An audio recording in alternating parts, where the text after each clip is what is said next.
Hi, everyone, and thank you so much for being here today, allowing me to share some of the things that I've discovered during my science of reading journey in general, and in particular, orthographic mapping.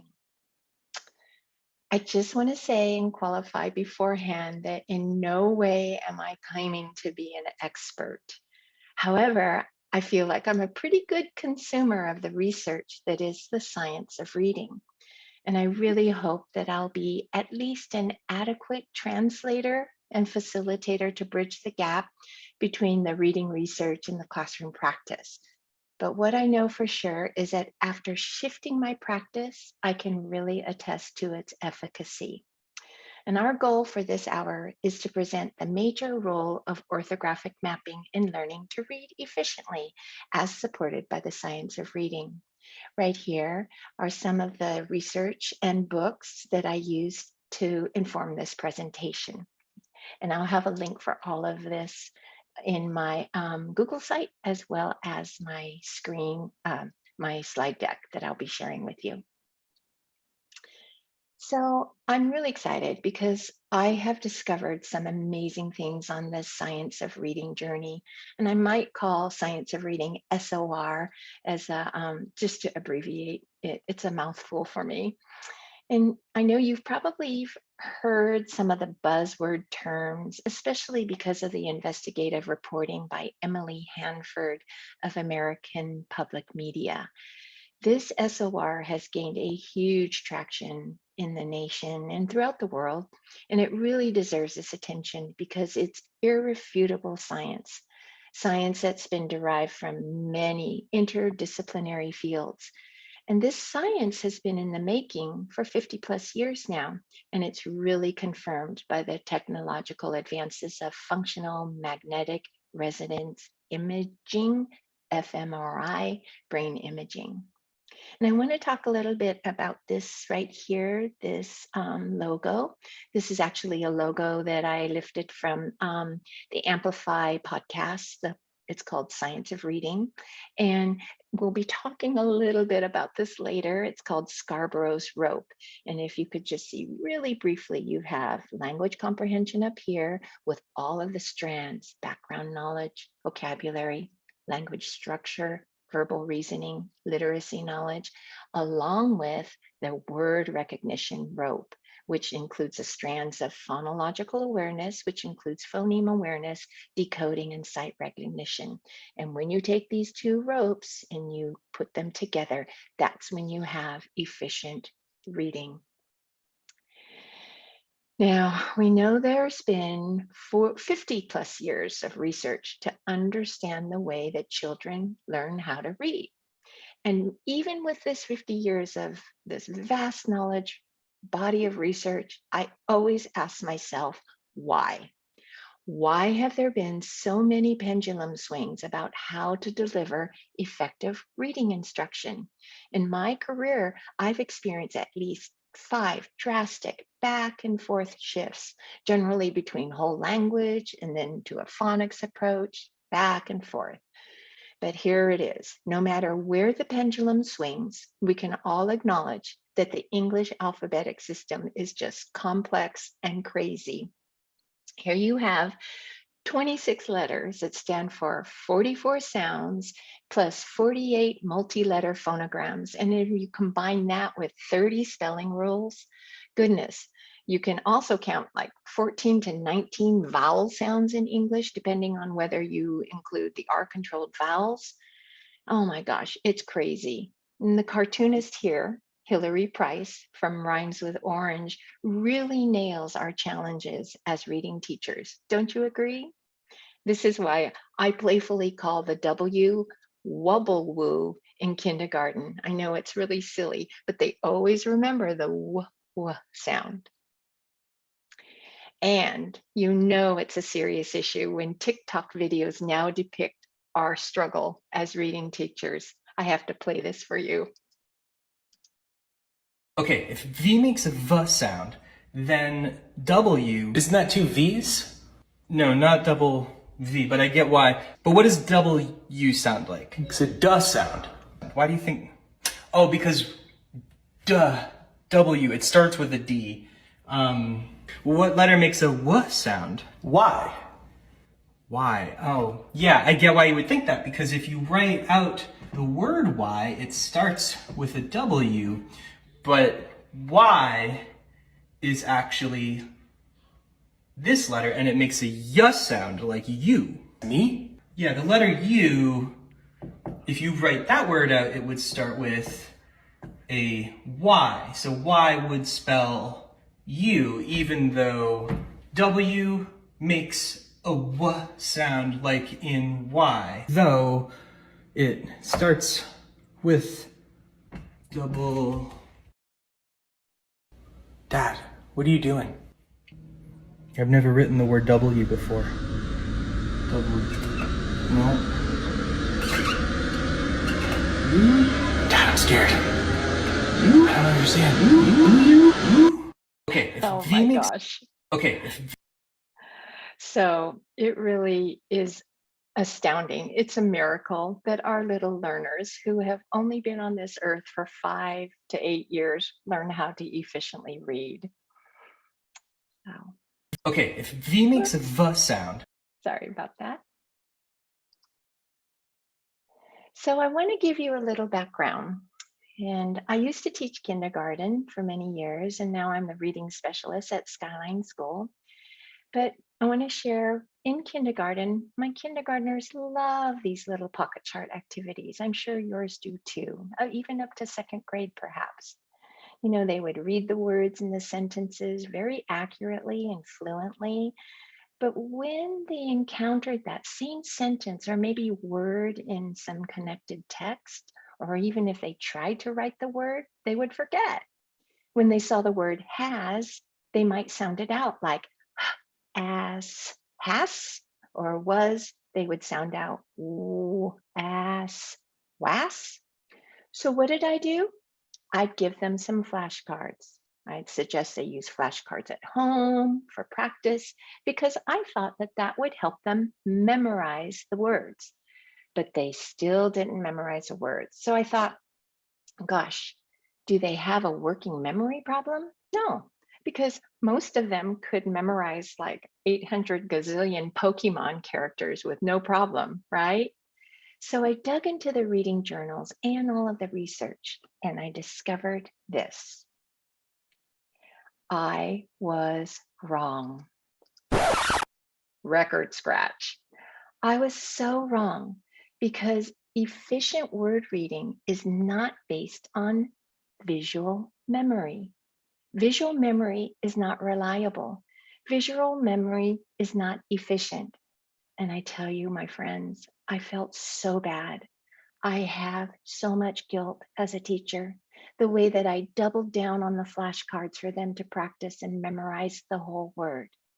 And what I later discovered was that what they lacked was a phonological framework for efficiently storing words in their brains. And what I was encouraging them to do with the flashcards was actually directing attention away from what they needed. When I encouraged the students to memorize the whole word visually, I essentially triggered a part of their brains to do something that it's not wired to do. And that's why it took so many repetitions for some of them to learn this way.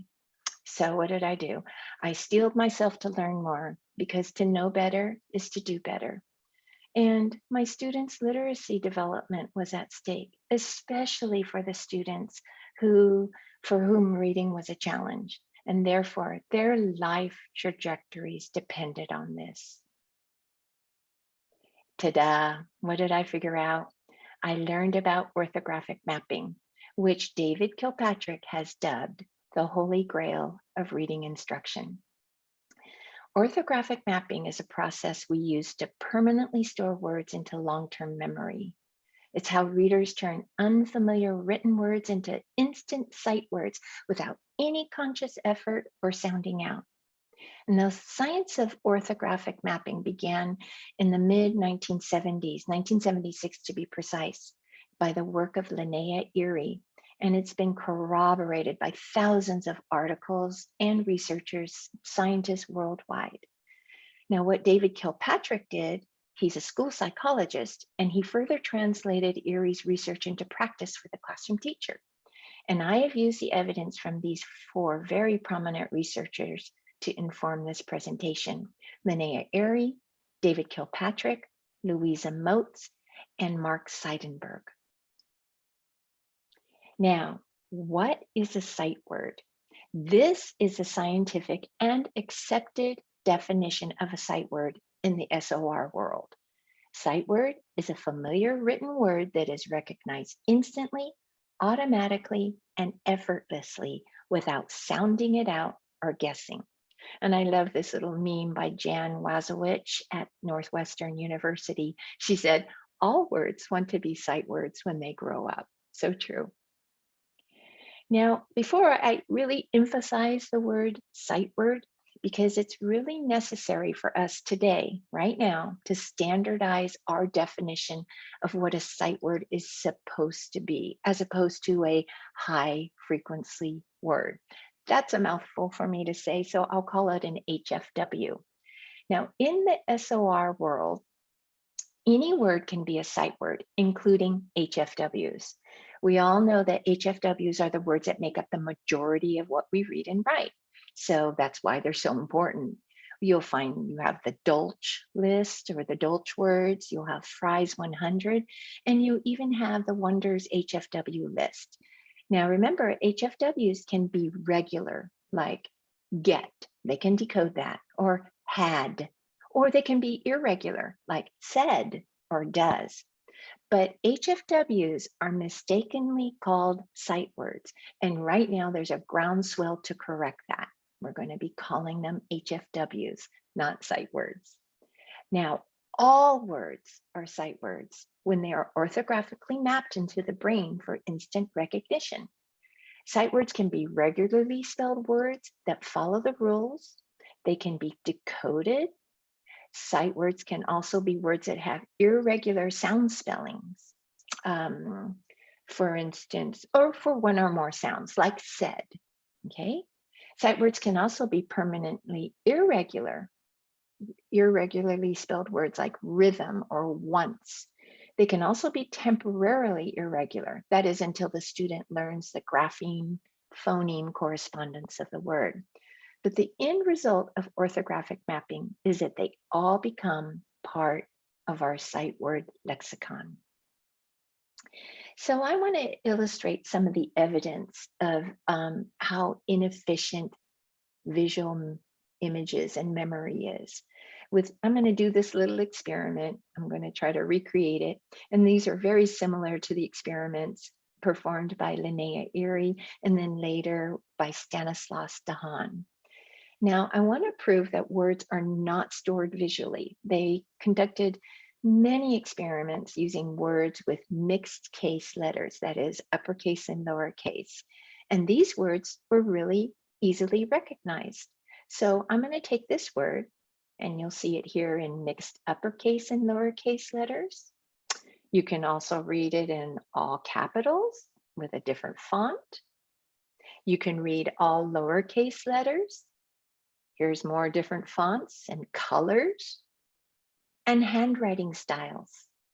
So this shows that word reading is not visual at all, or else how could you read magenta, all of these, the same word, magenta, with all the alterations and the variations of letters, okay? Now here's another experiment to show the inefficiency of the visual memory system. I'm going to flash a picture of an object on the screen for just a quarter of a second. And I want you to say the name of the picture out loud as quickly as you can. You do not need to unmute, just say it out loud. Are you ready? Okay, that was an object. Now I'm going to flash a word for a quarter of a second. And I again want you to read it out loud as quickly as you can. So how'd you do? I know it might not have been an exacting scientifically controlled experiment, but you get the idea. Experiments have proved that word recognition reading is much faster than the visual recognition of objects. It was for me. Hey, how about this? Have you ever temporarily forgotten the name of someone you just met, or maybe even someone you have known for years? I do this all the time. Well, that's because people and their faces are stored in our visual memory, and we sometimes forget them and their names. But we never forget how to read a word once we've read it. You cannot unread a word ever. When you look at the word sugar, you never have to sound it out and go sugar or sugar. No way. It's permanently etched in your orthographic lexicon as sugar. Okay, one last experiment to illustrate how our visual memory is inefficient and unreliable. Right now, I want you to imagine a penny. In what direction is Abe Lincoln looking on the penny? Say it out loud. Is he looking left, right, center? What is it? There you go. Now, how about George Washington on a quarter? Left, right, center? There you go. Now I want you to think about Grant Wood's painting, American Gothic. What side are the man and the woman standing as you're looking at the painting? You think you got it? How did you do? Now, are you convinced yet that words cannot possibly be stored visually?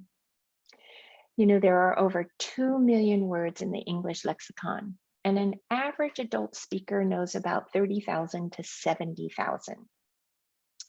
A well-educated adult can master about 200,000, but our visual memory is incapable of storing and remembering 30,000 to 200,000 words that make up our sight word vocabulary. It is impossible.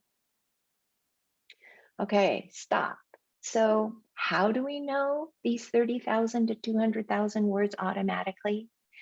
Well, remember, we all know that we use an alphabetic reading and writing system where it's designed to have the written letters, the graphemes, represent the phonemes, the sounds used in spoken language. Therefore, this is where the brain science comes in. We need to stop teaching children to read based upon outdated misinformation or a misunderstanding of how the brain works. So if we don't store them visually, how do we store them? Well, we input written words visually, but we store them auditorily in our sound system. So just to think about it, think about it this way. Let's suppose you buy a coat at the department store the old-fashioned way, not through Amazon. You go to the department store, buy a coat. When you bring it home, you input it through your front door. But where do you store the coat? You store it in the closet. And that's how it works with words in the brain. We have two separate systems for input and for storage. And these here are brain scans of a brain actively reading in a functional MRI. It shows the visual input right here to the sound recognition, to reading the word out loud or in the brain within 420 milliseconds. That's 420 thousandths of a second. Now I want to get into those functional MRI images more because they show the phonological process lighting up from the frontal lobe of the brain, and that's right here. And that includes the Broca's area. And this is a part that processes sound and spoken language. And from there, the neurons then connect to this part of the brain. It's the left occipitotemporal lobe, and that contains the orthographic processor. We also know it as the brain's letterbox. This orthographic processor is a part of the brain that sees the visual images. This is the area where the words are stored for automatic sight word recognition. So you can see how these two are very important, but they're in two separate parts of the brain. And that's why this is important. The pathway between those two is right here.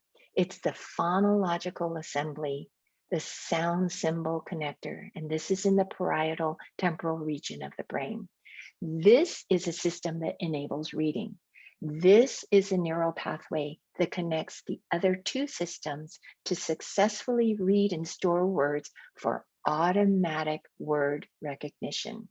It's so interesting because Stanislaus Dehaene explains in his book, Reading in the Brain, and he did so many experiments with an fMRI. He showed images of dyslexic patients of all ages, from children to adults. And it was a sound symbol connector, this blue part right here, the angular gyrus, that did not activate when they attempted to read the words. It did not light up.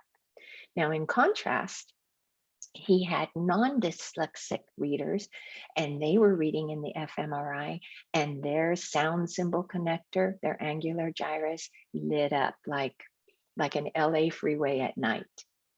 Now, even though my presentation today is going to be limited to orthographic mapping and the act of decoding and storing words, I still want to point out a fourth area of the brain, and this is the semantic area, the meaning processor.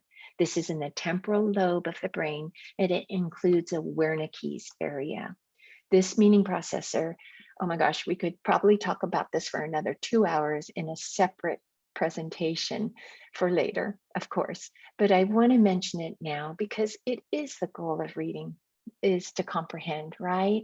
So it makes sense that I should mention this. This is the 4-part processing system of the brain. And this is also described in Mark Seidenberg's studies. The goal of reading is to comprehend and to make sense of the printed word. All right. Now, it's not obvious or intuitive, and that's why it's so important for teachers to develop phonological and phoneme awareness. And furthermore, we need to extend phoneme awareness beyond 2nd grade with more complex tasks like phoneme isolation, both all sounds, beginning, middle, and end, manipulation of the sounds, substitution of sounds, and even get into syllable parts with the affixes, the suffixes, the prefixes for morphological study. And this would apply to 2nd grade on up, even in kindergarten, right? This is really important this year, my friends, especially when we're trying to correct the 15 months of pandemic disruption. And we can all attest to how difficult it was last year to develop phoneme awareness on Zoom. And this year too, you know, to do phoneme awareness with our masks on. It's just so difficult. Which brings us back to the main topic of orthographic mapping, which, remember, is the process that we permanently store written words in our memory for automatic retrieval when we are reading. We have to remember that phoneme awareness is the underpinning. It is the most important skill for a child to orthographically map words for instantaneous retrieval. Now, I want to go back to that Scarborough's rope and even go back further than that to the simple view of reading, which is depicted right here in this formula. This is by Goff and Tunmer, and this was done in 1986, and it's quite simple. Decoding times language comprehension equals reading comprehension. It's a formula demonstrating the very widely accepted view that reading has 2 basic components: word recognition, decoding, and language comprehension. Yeah, seems very straightforward. That is until 2001, when Hollis Scarborough elaborated on the simple view of reading. And this is now famously known as Scarborough's rope. And Scarborough's rope looks at the language comprehension component and the word recognition as the 2 separate strands. And when they come together, they twist together into this very strong rope of skilled reading, okay? And it's so interesting, and this really informs our teaching, that the language comprehension is the part where we teach them strategically. We teach them the strategies. But this part, the word recognition, that's what needs to be automatic. And that is right here where orthographic mapping would lie. It needs to be automatic. It needs to be instantaneous. And if you notice, that the two rope parts, these two strands, are woven from these small strands. And weakness in any strand, says Hollis Scarborough, can disrupt reading, and weakness in several strands can disrupt reading in even more. So the severity of the frame is what matters. So how do we strengthen Scarborough's rope to make sure there are no broken or frayed strands? With a structured literacy approach. We need to focus on language structure and phonology, the orthography, the spelling, morphology, the meanings of the small little parts of the words, and the syntax, and also oral language. Super important, especially for our little guys, oral language development. We need to have an explicit, systematic teaching. We need a step-by-step progression through a planned sequence, and of course, to practice with intensity as it's needed. Now, what do you do when you have weak comprehension? You go back and you strengthen fluency.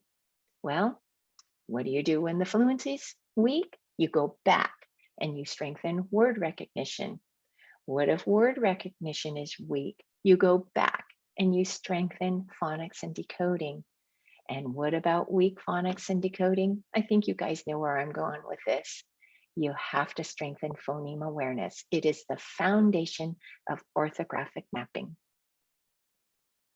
Now, here's a frequent scenario for many of us, I'm sure.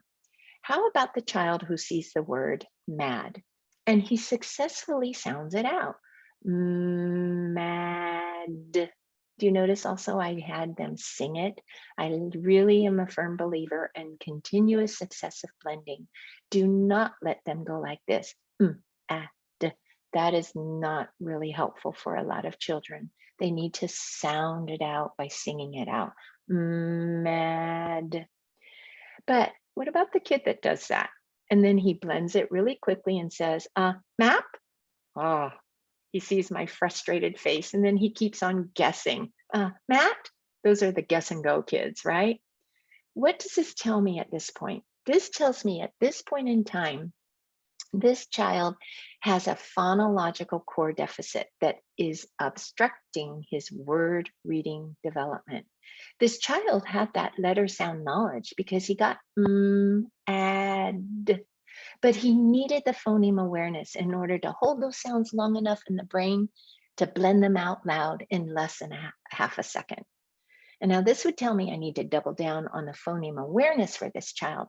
And remember, there is no statute of limitations on phoneme awareness. If a child or even an adult needs it at any age, they should receive it. And this is a prescription strategy of Orton Gillingham and also Lips by Linda Mood Bell. These are two very popular and very successful methods for dyslexia. Orthographic mapping is the only effective way to build the orthographic lexicon. And we know we get highly effective outcomes when we have more intense training in intensive phoneme awareness to the advanced levels.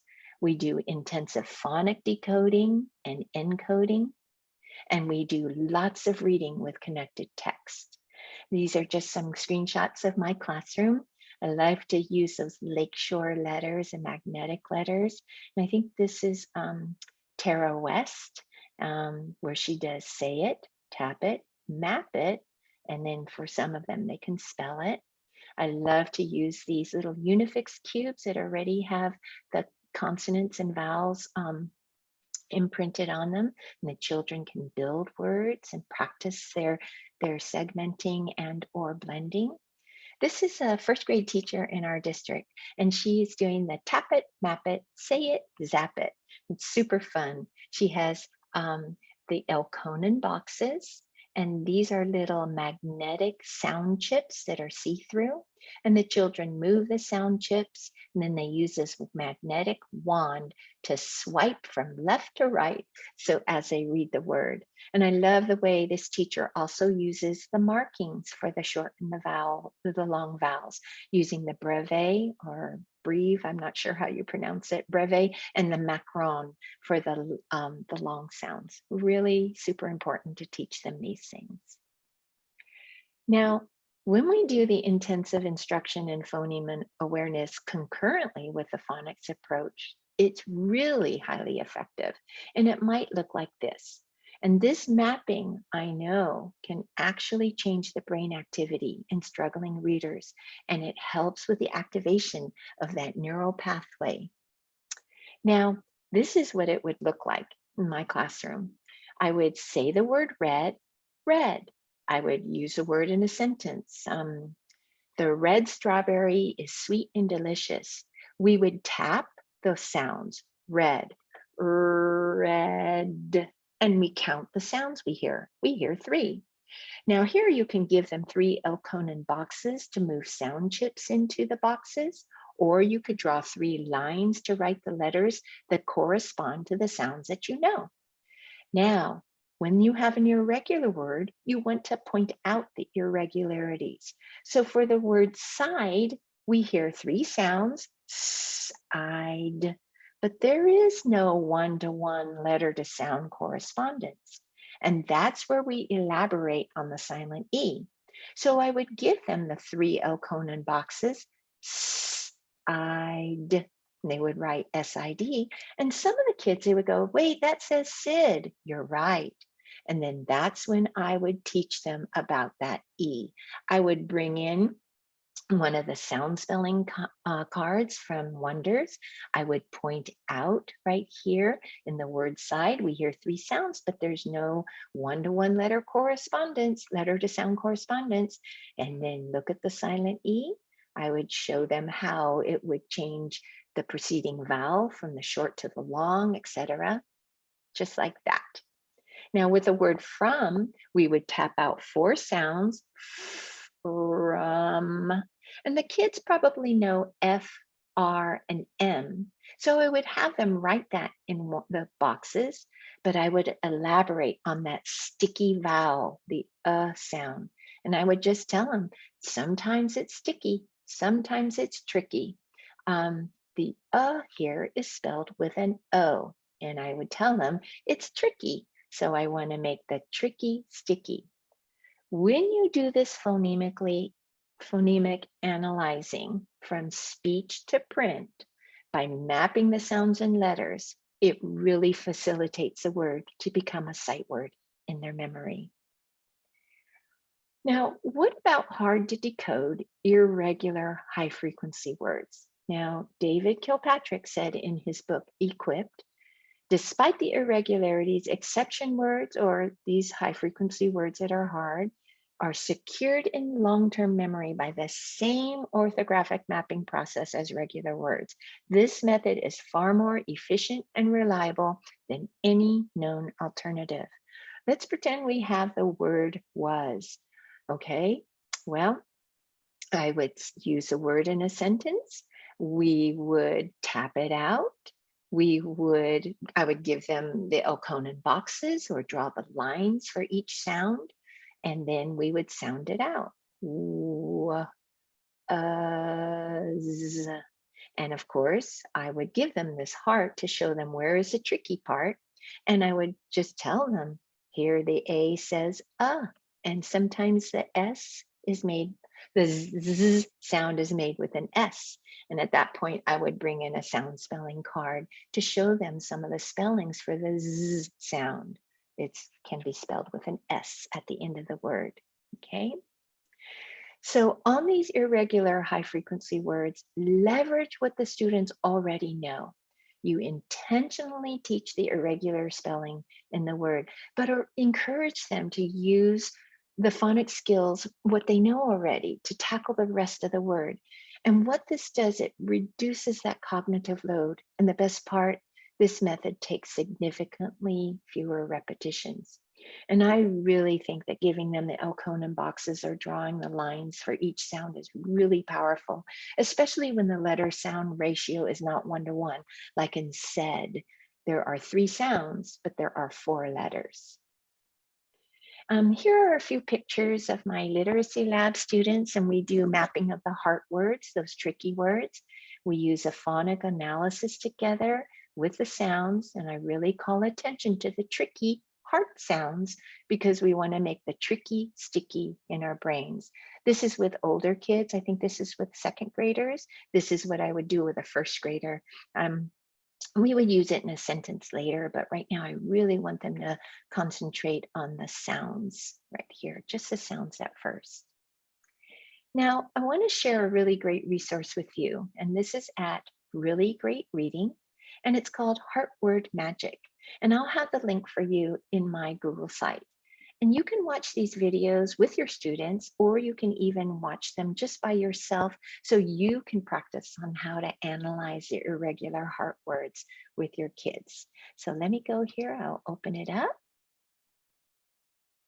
And this is the website and lots of information on why we do this. And I'm going to go here and you can see the list of heart word animations that they have, and they keep on growing the library, which is good. I'm going to do this one right here. It's for the word said. I'm going to play Let's the whole examine the thing. word said, as in, Mom said to take off your shoes. Said rhymes with words you know, like head and bed. Let's see if we can figure out which parts of said we know and which parts we have to learn by heart. Said has three sounds, s, e, d. The first sound, s, is spelled with the letter S. The last sound, d, is spelled with the letter D. We can read these parts using our phonics knowledge. The middle sound, short e, is spelled with the letters AI. This is the one part we have to know by heart. We might see the word said in different shapes, colors, and sizes. Said, said, said, said, said. These all have the same letters, and they all say said. Now let's see if you can remember how to spell the word said. S-E-D, said. We can use our phonics knowledge to spell the first and the last sounds. The first sound is S. How do we spell S? Yes, the letter S. The last sound is D. How do we spell D? The letter D. The middle sound, is the part we have to learn by heart. Do you remember how to spell in this word? You're right. We use the letters AI.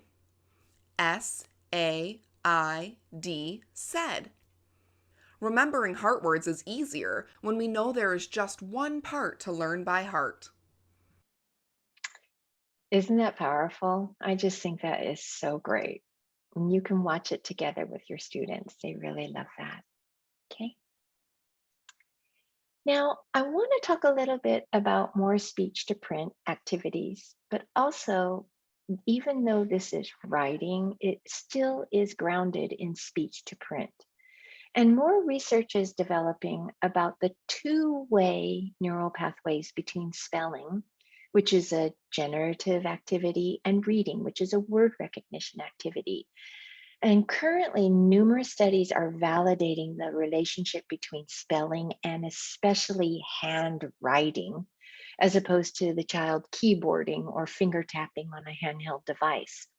And it appears that handwriting facilitates faster orthographic mapping for children as opposed to the keyboarding or finger tapping.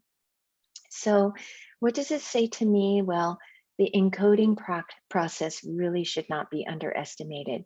It's an important reverse method of strengthening the neural pathways. It's a two-way pathway, and it reinforces those relationships between the speech sounds and the print. And the conclusions are demonstrating that the act of handwriting vis-a-vis spelling actually has more of an influence on reading. And this is so important. We know the fine motor coordination that it takes for a child. It's really firing the brain on all levels. So really consider that. I know a lot of us use Seesaw, and it's great for practice, but make sure they get a lot of fine motor writing. Right here is one of my kindergartners who successfully got the pull NPL, and then she was writing A. And I just thought that this was a great time. It was an intentional time for me to teach her that AY can say A, the long A sound. And again, I would pull in the sound spelling cards from Wonders and show her AY. And then, they start to make the connections, play, day, say. It's wonderful. This learning, this intentional learning really furthers their development even quicker. Now, I want to talk about something that we can easily adjust in our classroom. Tomorrow, the beginning, the first of the day, it's just really easy to do. I had a word wall up in my room, just like all of you probably do too. Oh my gosh, I was so proud of it. It was so beautiful. It was cute. It was engaging. I would spend so much time, tending to it, maintaining it, curating good stuff for it, good words. But then I noticed, oh my gosh, the kids never use it. Why? And then it finally dawned on me, oh, they're not using it because if they can't read the word, they're not going to recognize it on the wall. Duh. So remember, English is so complicated. It is so complex. So sometimes, for instance, they would look under the W square for the word once, or one for once upon a time. Ugh. Or they'd look under the J square for drum, right? So really consider transitioning your word wall to a sound wall. And that would do so much to support speech to print activities. Here's an example of a sound wall, and it has a vowel valley right here and a consonant wall. It really focuses attention on the sound aspect, especially the sound and how it's produced within the mouth with the teeth and the tongue and the lips. This is the one I have. I've bought Loving Little Learners on TPT, okay? And you can see how they pull out all of the sound spellings as well. And she also has the little cards of individual words, and I like that a lot. Some more examples of sound walls is using the Wonders McGraw-Hill sound spelling cards, which you all have. Now the vowel valley here, in the one previously, is in a special order in relation to the mouth positions. You have the schwa up here, the diphthongs, and the R-controlled vowels as well. Now the consonants are grouped by similar mouth positions as well. You've got stops and affricates, the nasals, the glides, the liquids, and also the letters that make two sounds. A lot of teachers have asked me, do you hang the sounds all at once, or do you do it as you introduce them? Some teachers like to unlock the sounds as they are introduced. And so then they would only hang the sounds as they're introduced or as they come up in writing. And it's totally up to you, whatever you want to do. But to me, I sort of feel that they should have it all, even in kindergarten, because when it's intentionally taught, when the students have that knowledge and therefore the increased ability to make sounds and letters, the farther they will go. Of course, they're always there, but I'm really intentional when it comes up serendipitously when we're talking about a sound. I do use these Wonders sound spelling cards, but I don't staple them to the wall. I have them over on my chalkboard tray because I like to show the backside of them. The little tiny ones have lenticular mouth pictures, and they move as you tilt them away and towards you. The kids love this. They love to take the card and move it back and forth to see the mouth move. This is especially helpful this year because we can't take off our masks to show the positions of teeth, tongue, and lips. Now, this is another sound wall, and it was implemented by a first grade teacher in our district. And what she did was she repurposed her phonics cards from a TPT purchase. I think this was a phonics set from Tara West.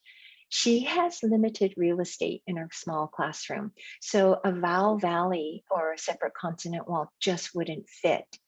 So I think this works brilliantly for her. And as a class focuses on the sound, she turns the black and white picture cards into a full color version. That's sort of how she unlocks it.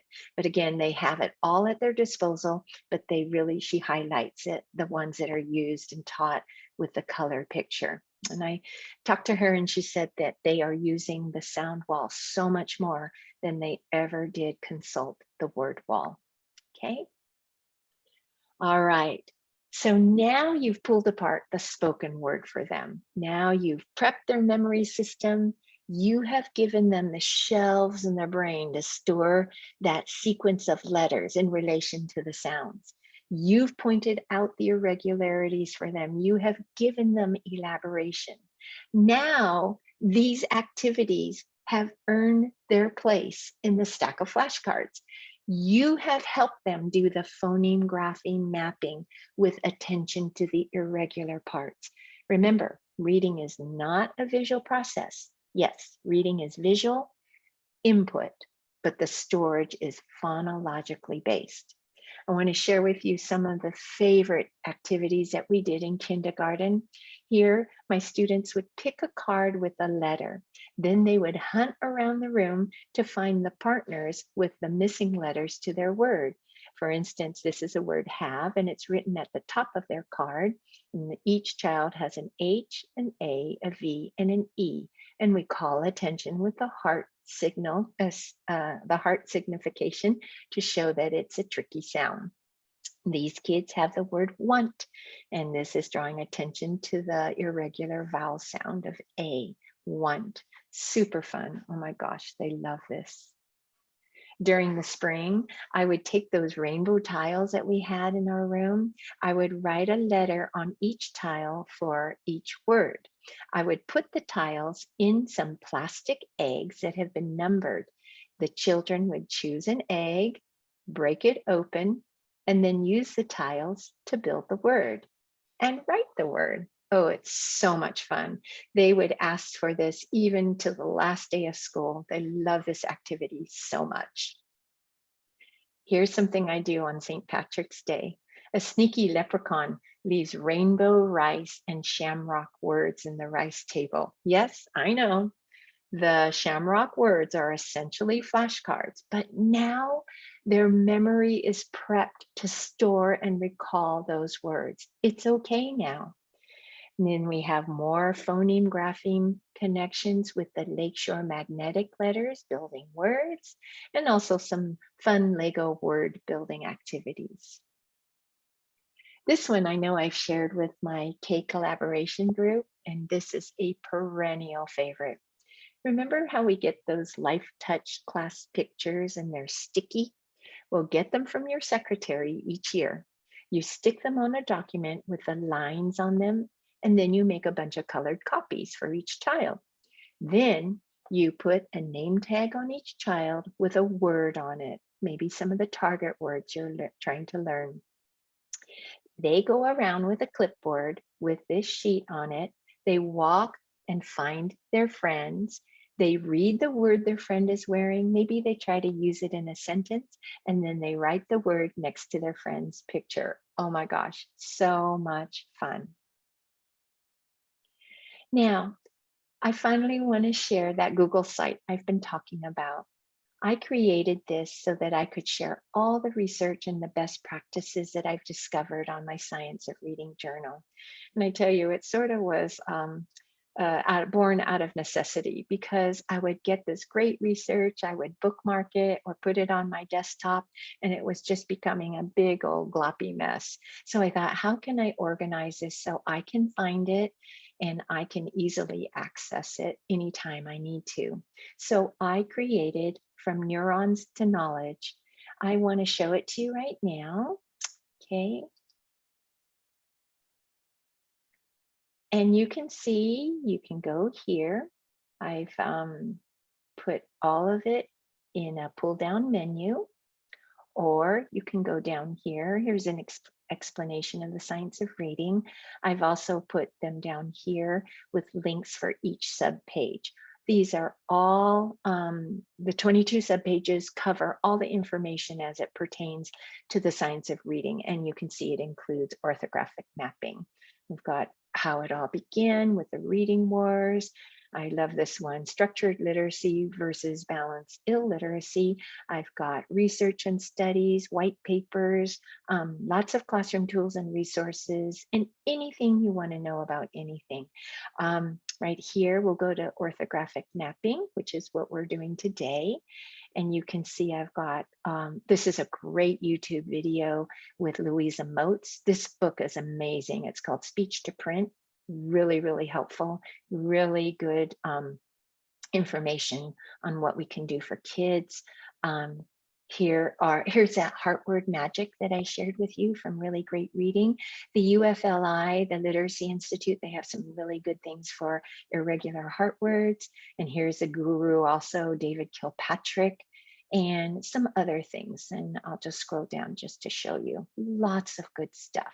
Okay, here's that Linnea Airy.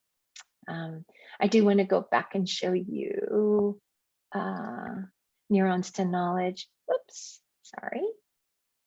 Okay, yes, okay.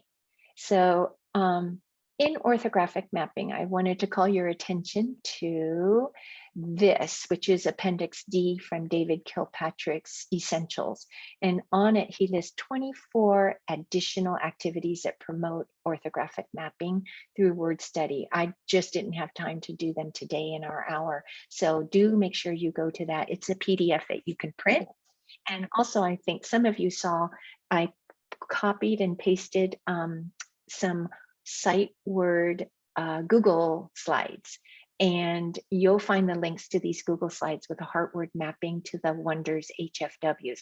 I want to tell you, I did not make these slides. I found them on a link tree, and she used different colors for the sound boxes, and don't worry about that. That's fine. It doesn't matter. The consistent element here is that they share the heart to signify the irregular sound. That's what's important. Okay, that's for kindergarten, first and second. All right. Finally, another brilliant cartoon by Hilary Price and rhymes with orange. And this is about an ancient Egyptian spelling bee. And that's not really spelling, right? Since spelling was born about, what, 4,000 years ago, while writing with pictures was born 5,400 years ago. So in this case, visual memory of images was the most efficient way for ancient Egyptians to learn to read, or to read by default, right? So I just thought that was hilarious. Also, I wanted to share here some of the books that I've cited and used in my research for this presentation. And I've also listed them all on the Google site with links to Amazon, where you can buy them, from Neurons to Knowledge, under the subpage books. Now, the ones that I really highly recommend, I love this one. It's by Denise Ide. It's called Uncovering the Logic of English, a common sense approach to reading, spelling, and literacy. It's really good for all of us to brush up on why the S says Z, or why the V in have has a E after. Well, it's because we never have a word in the English language end with a V, okay? Another great one, if you really want to delve into the science of it all and just to understand how the brain reads, this is by Stanislas Dehaene, Reading in the Brain, the New Science of How We Read. His chapter about how children see reverse images and why kids transpose and write backwards is fascinating. It all goes back to that reptilian brain, and it makes so much sense. I really highly recommend that one. This one I absolutely loved, and that was David Kilpatrick's Essentials. It is the best explanation of why we do orthographic mapping.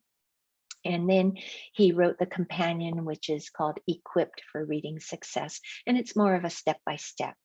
And of course, I already talked about Louisa Moat's Speech to Print, and Mark Seidenberg does just brilliant work in his book, Language at the Speed of Sight. So I highly recommend any of these. You can purchase them, of course, but I also just got them at our own Peninsula Public Library. I know they're available for checkout. Okay. I also will give you a link to my slide deck for review, and I also know that this recorded link will be shared as soon as it's uploaded. And if you ever have any questions or comments or want to learn more, I will give you the link to the session notes as well. And I just want to thank you all so much. It's really been a joy um, for me to share what I've learned and discovered. And I hope that I've taken you into a new appreciation of the brain and its wondrous capacity to read. I hope you have a great day. Thanks again.